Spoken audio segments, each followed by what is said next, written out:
Yesterday, I left home to go to a hair salon and spa.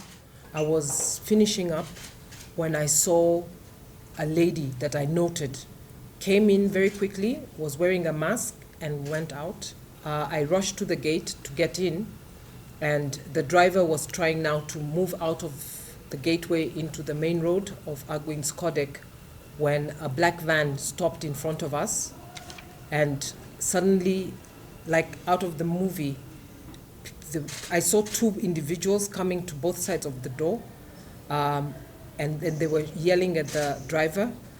I started.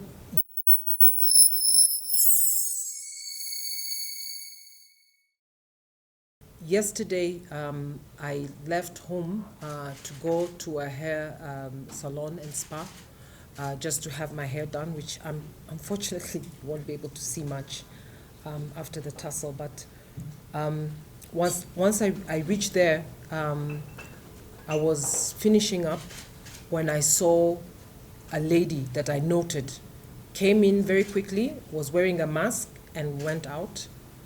But I didn't think much of it. One of the things that I did, and usually I do, is I keep in touch with my husband to keep him up to date where I am. So I updated him that I'm about to leave. And I called through the little app, I called a ride. The person arrived, but was not able to get inside, and the place was called Chaka Place. So I rushed to the gate to get in, and the driver was trying now to move out of the gateway into the main road of Agwing's Kodek when a black van stopped in front of us, and suddenly, like out of the movie, I saw two individuals coming to both sides of the door, and they were yelling at the driver. I started yelling with the driver. I was telling him, don't open the door, don't open the door. They cannot take me. I was screaming. After that, they managed to open the door and they started dragging me. So one of the things I did is I was really fighting them not to be taken and put into the car.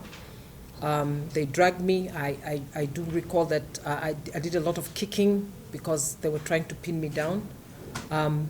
They managed to lift me into the car, but they were having a problem shutting the car because I was kicking. But I was screaming, I was asking for help. I remember the driver was looking toward what was happening. His face was the last thing I think that I saw before it shut. Then they tried to cover my face. They were using some form of cloth. And what they were doing is they were putting the cloth on my nose and my mouth, and they were saying that you will not be able to breathe, so you have to shut up. But I was still fighting, and we were moving very fast. Suddenly there was a thud. So while they were trying to cover my head, I saw what now I know is a city hopper. So I just saw a bus, and then I heard shouts, and they were shouting to each other in the car. Then there was, in Swahili, one said bunduki. So I immediately knew that they have a weapon with them. There was a thud, so I think there was a crash between the city hopper and the vehicle, but because of that, I could see. They couldn't cover my face. And that's when I realized I was also in handcuffs. They tightened a lot the handcuffs, they covered my head, and they were looking for the phone. So one of the things I did is I laid on the phone so they couldn't access it. So they were trying now to search all my bags, and they were shouting with me. One kept choking me, asking me, where's my phone? Where's your phone? And I was just saying, why are you doing this with me? So there was all that communication, but I was not giving them anything. After a while, because they were also tossing me, they sat on my leg because I was kicking. I wanted to kick out the window. So I was kicking them. I kicked one of them on the other side, and that's when I realized he was the one who had the handcuffs. He tightened a lot the handcuffs. It was really hurting me. And they finally found the phone. When they found the phone, they were very happy, they were eager, and they were telling me to give them the PIN. And they were speeding, and they kept insisting, give us the PIN. So I just gave them numbers. random numbers. And I couldn't even think straight. So I was just giving them numbers. And the one who was in the passenger seat was the one who was handling and was really wanted to get into my phone. And he kept saying, it's a wrong pin. Get her to give me the pin. So every time they wouldn't be able to get the pin, they would try to choke me and pull on my handcuffs until I felt my hands were going numb. So I told them, I said, you're torturing me. I can't remember the numbers. You need to loosen and you need to let me relax so I can remember my pin. And they were like, you're just buying time. Why are you not telling us? Then I asked them, where are you taking me? So they told me that they are police and they're taking me to the police station. I told them, it's not possible you're police because you abducted me. And the guy on the left who was holding the handcuffs got very angry and pulled and said, we didn't abduct you, we didn't abduct you. So I said, okay, if you're the police, then take me to the police station and I will relax. I'll also give you the pin. And I started basically trying to negotiate. And then they started shouting with me, shut up, shut up. So I said, and I was saying, you're confusing me, you're confusing. So I was very distraught. So I said, you're asking me questions and then, you're telling me to shut up. Afterwards, we were going at a very high speed, and I kept asking time and time again, when are we getting to the station? Which station are you taking me? So one said the main station, and I said, where? So after a while, so I didn't get, to be honest, my sense of time I was starting to lose it. After a while, I said, you're not taking me to the station, are you? They said, no, relax, we're taking you to the station. Then again, I tried, because I felt like there is traffic, I tried to see if I can get out. Again, they tightened my handcuffs again, and they were making me lie down to my right, the guy who was holding me like that. The guy on the other side was holding the handcuff, was pulling my handcuff and sat on my legs. So I was begging them, don't sit on my leg because now you're hurting me and my back. So it was becoming, as we were going, they were becoming more and more rough. So after a while, I decided to keep a bit quiet, and I started feeling that we are going on a highway. The reason I say I know it was a highway, the bumps, there are the small bumps, and then afterwards there's a larger bump. So I said, this is a highway, this is some place that is not within the city. So I was telling them, where are you taking me? One of them, the one in front who had my phone, was calling my name, saying Maria, and I didn't react.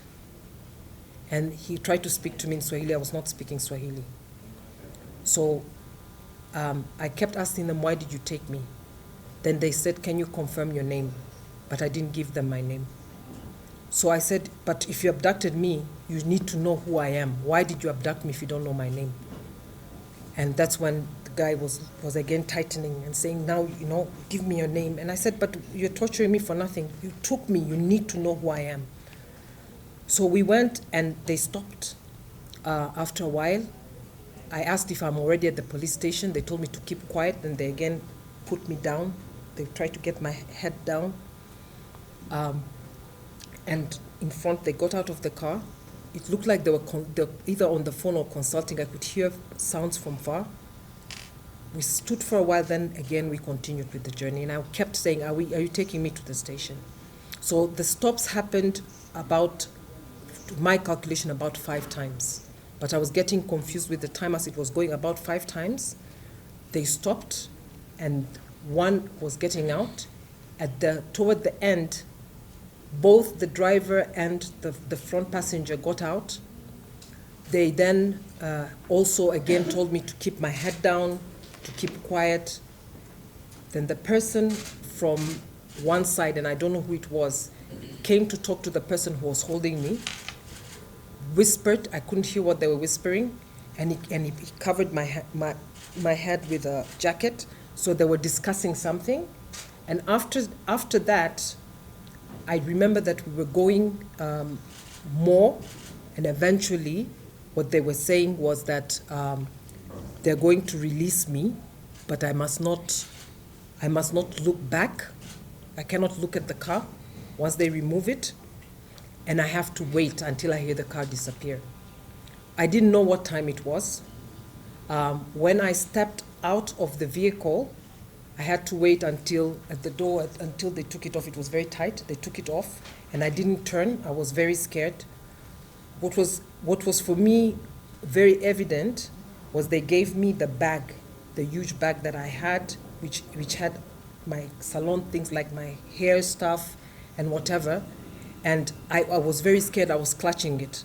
But in the struggle, I also managed to get my small wallet, which had my ID. And I was so keen to keep my ID. So they couldn't find it, but when they gave it to me later after they had left, I realized they'd taken my phones. And when I started off, the only thing I knew was I have to walk toward, because it was a very dark place. It was already dusk, and it was a rough road. So I walked until I got to what looked like a main road, and I judged from the vehicles that the vehicles were coming from that side. So I decided that's probably where a lot of people are. So I started walking. So I walked for a while. It was getting very dark. There was no pavement. It was just beaten path. When I reached to a certain point, I saw some vehicles. I ran up. I asked one of them if it's an Uber. They said that they have a passenger. I walked furthermore, and then I just saw 2 cars parked. And then I got into that vehicle, one of them, and I gave them where I live, basically in the Kilimani. So I asked him to take me, and then I went. One of the things that I was very scared of when they dropped me is that I felt that they were watching me. So I couldn't prove it, but I felt like they let me go, but they were watching what I would do, because one of the things they said is, do not talk to anyone, but go home. And what for me was good was in that small wallet that I had Kenya shillings. It was 2,050 Kenya shillings that I had. So when I got into the Uber, I didn't have a phone. I just asked the Uber driver, how much should I give you? He said, give me 1,000. So I didn't have anything to say. I just gave him the 1,000. I got there. By then, nobody was at home. So I didn't have my phones. I managed to open my laptop. And on my laptop, I was able to make a phone call, first to my husband and then to some of the other people that I tried to reach. And then that is when Amnesty and everybody else came. And of course, then they started the arrangement for everything. I have not been able to access social media in the sense that the first thing I did was to remove all my devices that were logged into Twitter and to some of the platforms. I am sure that part of the abduction was to get access to my devices and to get access to the activities that I do online, which include, of course, sometimes doing whistleblowing, but also doing a lot around abductions in Tanzania. So that is the first thing that I really felt that they really wanted. The other thing that I really felt was that, and I even actually commented to them, although they didn't answer, is they were taking me outside Nairobi, but they were taking me across the border. And I told them, and they asked me, why are you scared to go across the border? And they say, so you know you've done something wrong. I said, I have not done anything wrong. Then they asked me, then why are you scared to go? Why do you think that you will have trouble? I told them, it's because I'm a loudmouth. That's what I told them.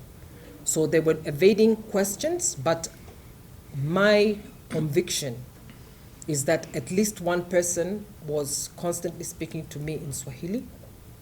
So for me, that was one indication. The other indication was my devices was of very keen interest for that one individual to gain access to. So my conclusion at the end of the day is that this incident is straightforward, an incident that is targeting what I do for Tanzania. And definitely I feel that this could not have been the way it turned out without public pressure. One of the indications that I got was I was asked whether I have a husband. So I immediately knew that there was something that relating to my husband that they suddenly are interested. The other question that I got was, what do I do exactly? But every time I wouldn't answer, I would tell them that when you abducted me, what information did you have about me? And they really didn't like the word abduct. So they kept telling me, we did not abduct you. And I said, that what you're doing is abduction. I didn't get to see their faces. There's one of them, I know that when they were taking me, I looked into his face, but he was wearing a mask and a cap. I saw on his eyes. The others I didn't see. But I think my sense tells me that they were younger, based on the voice and the way they're young, the ones behind, and the ones in front, unfortunately, I've not been able to interact with. I would really like to take this opportunity to thank people. And as I said, primarily, I would like to thank you, international media, but I also like to thank individuals in Tanzania and in Kenya who have spoken up. I've not been able to see everything. I just was briefed.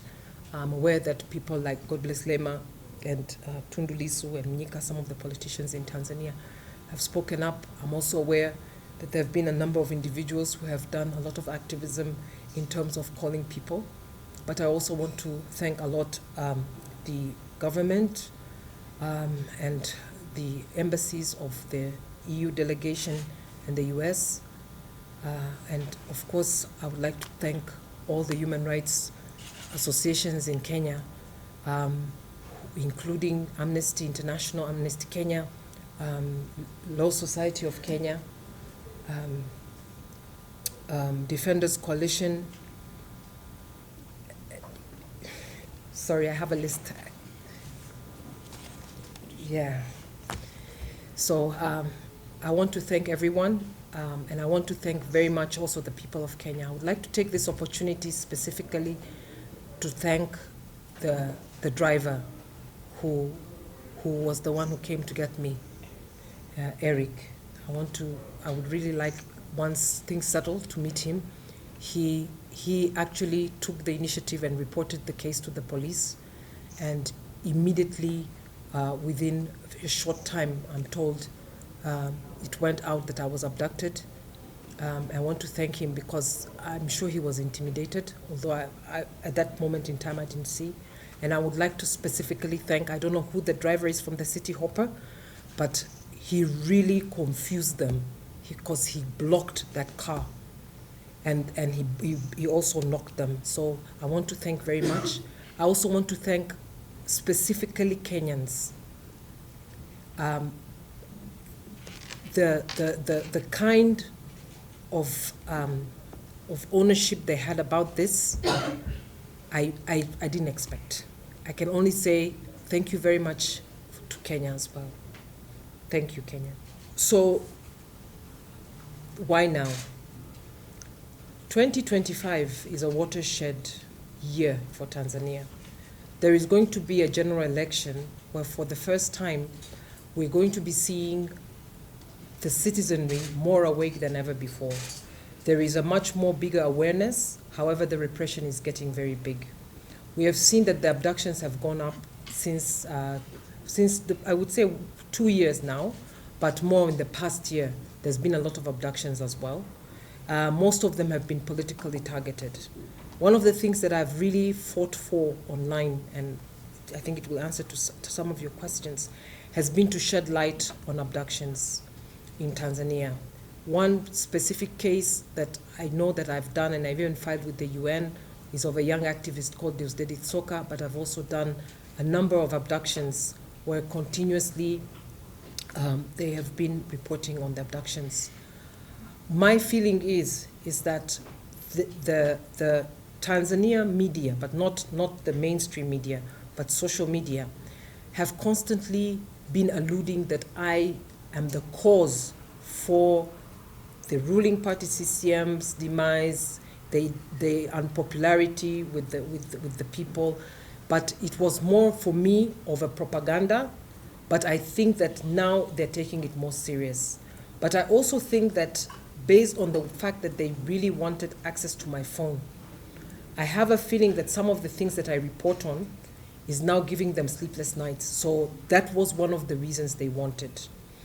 I think that 2025, there'll be more and more threats in Tanzania, but also outside Tanzania. I would like to take this moment to also mention specifically one person who I've had for many years target me specifically. His name is Musiba. And a few days before, on the 7th, he actually, on his online TV, he mentioned me and another journalist called Erika Bendera, who is also out of the country. And he said that what Tanzania needs to do, and that's what he said. He said we need to do the Kagame style and get them to come back and deal with them. So this I was told, but of course he's been saying a lot of outrageous things about me. But I think that this is probably one of the threats that was really taken seriously. I hope I've answered your question. About being safe, Esther, that's a very good question. And I will answer it together with the question about the asylum and the refugee. I didn't come to seek asylum in Kenya. I actually set up a business, and I was in the midst of moving, like officially moving, when I actually had to flee because I had information that they wanted to detain me. And I'm not sure how many of you are aware, what usually happens is when I say detain is they abduct you. If you're lucky, you appear in court. If you're unlucky, you don't. This is a trend that happened under President Magufuli, and that is the time just before the elections. Just like now it's 2025 beginning, so that was before the elections in 2020 when this happened. And then we made the decision that for that reason, it's what I would call self-exile, that I will never go back. So it was not specifically a refugee, but of course Amnesty International was aware. They were the first individuals who were aware about what we were experiencing and the fact that we didn't want to go back to Tanzania as self-exile, but we also asked for protection here. But within months, it became clear for us that Kenya was safe. So that was your question. And I've never felt unsafe in Kenya, to be honest. Once there was an incident of a visit by people who identified as DCI, but nothing, when we tried to follow up together with some of the human rights, we were told that there's no issue, that those people came to look for me, they are not a threat, or they were not looking for anything, so we let it go. So I don't know whether now that was a threat, but that's the only incident in the entire 4 years that I've had whereby I had individuals visit and then they left and they never came back. So I think that also is, for me, an indication that this gave me that safety. Now you're asking after the incident. That one, if you'll allow me, I will have to do assessment together with some assistance in terms of safety. I will say one thing. What makes me feel safe in Kenya are the Kenyans, more than anything else. Because what I experienced yesterday, I don't know how many people know that when you have been abducted and you see people fighting for you and they don't know who you are, that gave me a sense. And later I was told that in social media, Kenyans were actually trending it and commenting on it as if I was their own. For me, what gives me safety are the people. The second that gives, for me, a more secure is, unlike in Tanzania, there are rule of law things that have been happening, including the habeas corpus. And here I would like to take a moment to say, I feel very, very lucky compared to the people who have been disappeared in Tanzania. The activist I talked about, Deusdedith Soka, was disappeared, and the habeas corpus case was dismissed in court. They couldn't even get that done, and he's still missing for months. So I feel that in Kenya there was enough pressure for whoever was behind this to feel that this could become something bigger than what they were thinking.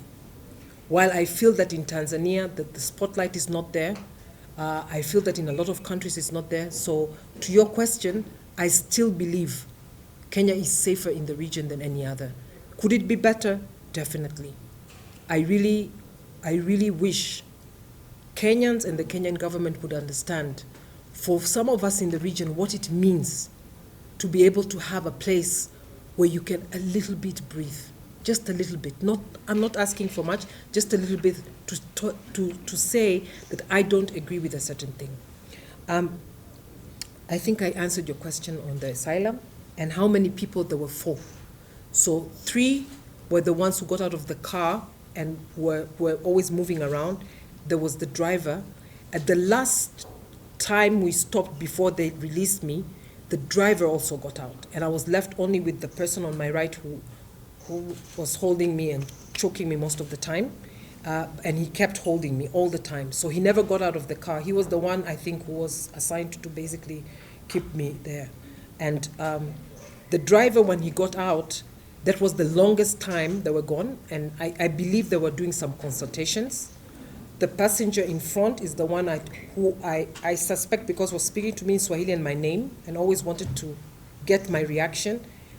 I suspect he's the one who was actually giving or taking instructions. And sometimes I could hear and I could feel movement, so I think they were doing sign language or something over my head, so I wouldn't understand. But those were more like maybe saying, let's go or watch or something. But if they needed to do any bigger thing, they would leave. One of the things I feel is that because I cannot judge. I can only judge based on what they were saying and how they were speaking.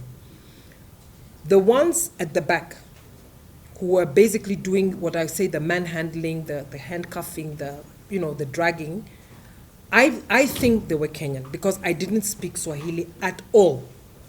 I just spoke English continuously. The person in front was attempting several times to speak to me in Swahili and calling my name, but I refused to respond. My feeling is that's where the connection happens. And it's that same individual who also wanted my PIN and wanted my phones. So my feeling is the involvement based on what we're talking about is they wanted that access and the other thing. And I don't think this collaboration was official. I don't think so. Because there were times when, there were twice I think, when we got to a place, we were on the road, they slowed down, and then they told me to keep absolutely quiet. And I was very scared by then because they would really press me down, and I could hear people around. So I'm not sure whether this was now like a police block, but they kept telling me, be very quiet right now. Now my thinking is, if this was an official collaboration, they would have sailed through. That's my thinking. If this was something that was sanctioned, they would have sailed through. They wouldn't have needed to stop. They wouldn't have needed, they could even, my thinking was they could even have gotten an escort to the border. So it didn't feel like that. It also, for me, it felt that there was a lot of hesitation, which again, I think it was the international pressure. Yeah, Namu. About the criticism, I will not stop. I will not. That's one thing I can promise. I will not stop, I will not relent, and I will not decrease anything. And in fact, it has given me so much things to be grateful for. As you rightfully said, this could have gone so wrong. There was a point in time when I was convinced that I was about to be taken across, and I knew the minute I crossed, you would never hear from me again. I'll become another poster. So I will never stop, never, ever stop. And if this was done, whether to intimidate me, to really harm me, that will never stop me. I will continue continuously to speak out. And not what I'm asking, I just want the world to know. In any normal democracy, I'm not asking for anything big. I ask for rule of law, I'm asking for the abductions to stop, and I'm asking for true democracy, which includes not abducting, hurting, and killing the opposition in Tanzania. I'm not a member of the opposition, but I speak up for them because they are under threat. People like Tundu Lissu, who have been shot, barely survived, are still being targeted. For that reason, I cannot keep quiet. First of all, I have a bigger obligation now than ever before. But second, again, I am not doing anything illegal. I'm not doing anything that anybody would say is unconventional. I'm asking for the basic human rights in Tanzania. To finish up about foreign nationals, I think I'll leave that up to Roland to comment. My take is that it's very unfortunate. As I said before, I feel Kenya is definitely a place where I never felt threatened, never.